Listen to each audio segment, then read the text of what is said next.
Coucou. Alors, j'avais envie de faire une petite suite à ma dernière vidéo sur la planète Mars pour un petit peu compléter tout ce que j'ai dit. J'ai vraiment amené tout ce qu'elle nous apporte, la planète Mars en généralité, mais j'avais envie un petit peu de développer la planète Mars dans les signes. Alors l'idée c'est, si on le sait déjà, voilà, de regarder, si on a son thème sous les yeux, de regarder où se trouve cette planète Mars, ou alors d'aller il y a plusieurs sites qui existent, hein. Moi j'utilise plutôt AstroThème, d'ouvrir, d'aller mettre voilà, ces informations, sa date, son lieu et son heure de naissance pour aller voir où se situe donc cette planète Mars, dans quel signe et dans quelle maison. Et j'avais envie un petit peu de développer voilà, ce Mars dans chaque signe. Alors, je vais commencer avec le signe du Bélier. Alors là, on est avec un Mars conquérant. On est avec un Mars qui a besoin d'être dans l'action, qui a besoin d'initier, qui a besoin d'autonomie aussi, de liberté et de spontanéité, de se laisser porter, il a besoin de... Alors, ça peut être un sportif, ça peut être un... Voilà, il y a l'idée du conquérant hein, là-dedans. C'est une force brute, c'est une force physique. C'est le Mars qui se trouve à l'ascendant en fait. Hein, donc, c'est-à-dire que ce Mars va vraiment faire partie de la personnalité. Donc, voilà, le côté physique, hein, le côté... il peut y avoir le côté guerrier un petit peu aussi dedans. Il y a besoin en tout cas de dépenser de l'énergie, donc l'idée c'est vraiment d'aller développer un sport, d'aller canaliser toute cette énergie qui se trouve dans le corps et qui a besoin d'être extériorisée en fait.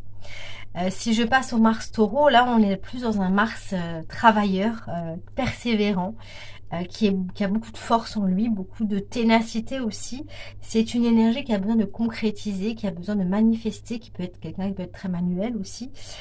C'est une énergie aussi créatrice, hein, il y a besoin de créer, de laisser mûrir les choses. Alors c'est pas forcément une énergie brutale comme le Bélier, enfin dans le sens... il y a besoin de temps en fait, on va mettre un peu plus de temps, mais il y a le côté, il faut laisser mûrir les choses, mais il y a le côté voilà persévérant et travailleur, force physique derrière aussi d'ailleurs. On va passer au Mars en Gémeaux. Le Mars en Gémeaux, ça va être plus un Mars qui a besoin de sortir, de voir du monde, de communiquer, de bouger en fait. Il y a besoin de mouvement. Alors il peut y avoir une forme de nervosité avec ce Mars-là parce que du coup, le Gémeaux, c'est un signe d'air, donc on est dans la pensée. Ça peut un peu, il y a besoin vraiment de prendre le temps de respirer avec ce Mars-là. Parce qu'il y a vraiment, oui, ça peut être un Mars très nerveux, il y a besoin de prendre la parole, de verbaliser les choses aussi, et puis il peut y avoir de la joute verbale du coup, des discussions animées, hein, ça peut amener voilà, de l'énergie à ce niveau-là.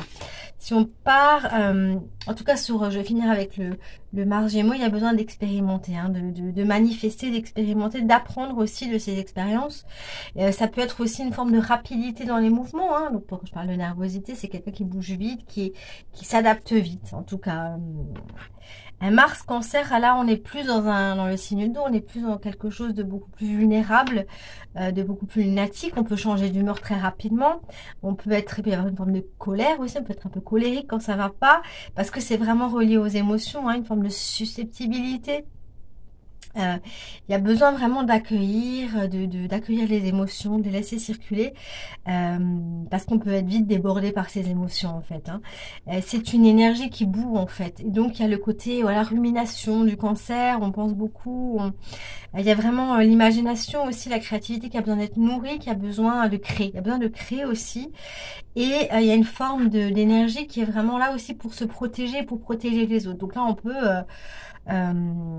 être capable de déplacer des montagnes pour sa famille, pour les siens. Hein.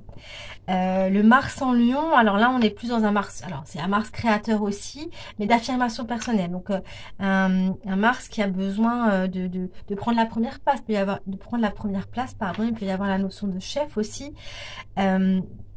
De chevalier, avoir besoin d'autonomie, d'ambition, capable d'ambition pour arriver à voilà à se développer, à exprimer une force d'affirmation qui est très présente, besoin d'extériorité, donc qui va nourrir la créativité. Le Mars Vierge, alors là on est dans un Mars un peu plus pointueux, qui va s'attacher aux détails, qui va vouloir être parfait, la perfection en fait, hein, et toujours améliorer les choses. Après, dans l'ombre, ça peut être un Mars qui peut être beaucoup dans le jugement, qui peut voilà s'attacher aux détails au point peut-être de le bloquer, hein, de pas agir parce que du coup mince c'est pas parfait, j'ai pas pensé à tout, donc du coup est-ce que je le fais quand même? Donc là il y a vraiment besoin de passer à l'action, besoin de lâcher cette quête de perfection. Et il y a aussi un Mars qui a besoin d'aider les autres, qui a besoin de soigner, de nourrir les autres. Voilà, d'organiser. Il y a aussi l'idée de mettre de la clarté dans le mental, parce que la Vierge, c'est un signe qui est aussi très mental. Donc, de lâcher le contrôle et de mettre de la clarté sur nos désirs, sur ce qu'on veut, pourquoi on le veut, quelle est l'intention derrière, de procéder par étapes et de procéder aussi, donc d'y aller au fur et à mesure, hein, détail par petit détail. Il n'y a pas besoin de se presser, voilà. Le Mars en Balance, alors là, ça va être un Mars qui va être relié aux autres, qui a besoin d'être lié aux autres, à la relation, au lien. Ça peut être un Mars qui, du coup, est très discret parce qu'il n'est pas dans un signe très, comme dit, c'est le signe de Vénus, hein, la Balance. Donc, c'est très intérieur, c'est une énergie très intérieure qui peut être bloquée. Pareil, cette notion de j'agis pas. Je me pose beaucoup de questions avant d'agir parce qu'est-ce que c'est bien, je vais beaucoup prendre en compte l'autre. Par contre, pour la relation, je suis capable de déplacer des montagnes. Pour l'autre, je suis capable de déplacer des montagnes. C'est une énergie douce, mais où l'autre peut me motiver à agir en fait. Il y a aussi le côté justicier. Quand c'est injuste, voilà, là, je peux aussi vite partir. Le côté aussi négociation, parlement, d'utiliser cette énergie pour parlementer, pour aider les autres à concilier, une énergie de conciliation, voilà. Pour trouver l'équilibre. Après, il y a l'idée de ne pas s'oublier non plus. Ce Mars a besoin de vivre, hein, comme je l'ai dit dans la précédente vidéo, il a besoin de vivre en chacun de nous. Il est en chacun de nous, il a besoin de s'extérioriser. Sinon, on s'oublie. Et là, dans la Balance, il peut vite s'oublier. Le Mars en Scorpion, alors là, c'est le pouvoir, la notion d'accéder à mon pouvoir, de combativité, de dépasser les épreuves, les défis, hein, il aime les défis, hein, le Scorpion. Il y a besoin de comprendre les mécanismes aussi, de comprendre en profondeur ce qui se passe, d'aller voir ce qui ne va pas aussi. Donc vraiment, il y a l'idée du phénix qui renaît de ses cendres avec le Scorpion. Et là, il y a vraiment ce pouvoir-là avec Mars de se relever en fait à chaque fois et de dépasser les défis et d'avoir besoin de défis en tout cas. Mars en Sagittaire, là on est dans l'aventurier, un Mars qui peut être utilisé voilà pour aller contacter l'étranger, contacter les autres, s'extérioriser, communiquer avec les autres, apprendre des autres aussi. Il y a besoin de liberté et il y a besoin d'affirmation, il y a surtout besoin de chercher un sens, c'est-à-dire j'agis quand c'est un sens, quand c'est un sens pour moi, quand ça va dans mes croyances, quand ça nourrit mes intentions, mes objectifs. Il y a une force de travail qui peut être, voilà, il faut que ça nourrisse quelque chose derrière. Hein. Par contre, il peut y avoir aussi cette idée avec le Sagittaire de vouloir absolument convaincre, de vouloir absolument avoir raison, d'être dans ses croyances et d'être figé là-dedans. Donc, il y a vraiment besoin aussi de voir quelles sont les intentions derrière et de s'ouvrir, voilà, aux autres. Avec un Mars en Capricorne, alors là, c'est le Mars qui veut s'élever, qui veut prendre sa place dans la société. Il y a une force de travail énorme. C'est un travailleur qui peut avoir aucune limite, mais qui peut vite, par contre, s'épuiser à la tâche. Il a besoin, voilà, de se réaliser, de nourrir ses ambitions, même si ça va prendre du temps. Il faut laisser le temps au temps. Il y a beaucoup de courage hein, dans le Mars Capricorne. Par contre, oui, l'idée, c'est d'écouter ses besoins, de ne pas aller dans l'excès en fait et de s'épuiser trop à la tâche. Le Mars en Verseau, c'est un Mars qui peut être rebelle, qui peut être aussi révolté, révolutionnaire dans l'excès. Il a besoin d'aller d'être libre, d'agir pour le groupe, de défendre le groupe et le collectif, d'affirmer sa différence aussi dans le groupe. C'est un engagé. Hein, le Mars en Verseau. Mars en Poisson, là, on n'est plus dans une énergie très douce. On est comme avec la Balance, il peut vite s'oublier. Hein, le Mars en Poisson, parce que c'est très intérieur, en fait, cette énergie-là.